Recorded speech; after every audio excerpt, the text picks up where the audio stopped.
Ti maibasa na adaw ti surat ni San Pablo kadagiti taga Efeso.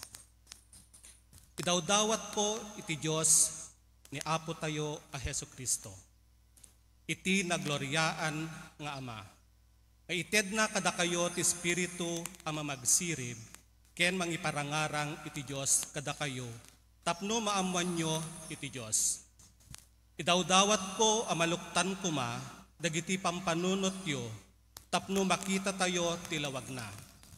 Tapno maamuan nyo iti namnama, anangayaban na kada kayo. Ti kinabaknang dagiti nakaskasdaaw a bendisyon nga inkarina, kadagiti tattao na, ken ti naindaklan apan naka balin na agtatrabaho kada kayo amamati.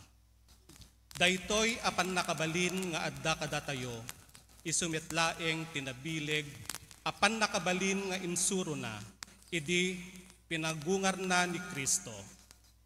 Ket pinatugaw na iti mannakawan na sa dilangit.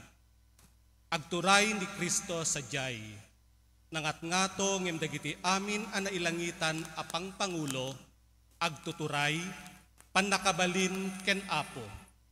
Nangat-ngato ngem dagiti amin a naigalad, apan nakabalin iti agdama a lubong, ken iti lubong a mapasungad.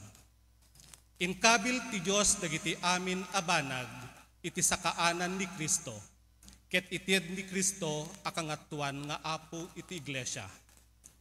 Ti iglesia isu ti bagi ni Kristo, ti kaan-anay dayjay mismo mangan anay, dagiti amin a banag iti amin a lugar.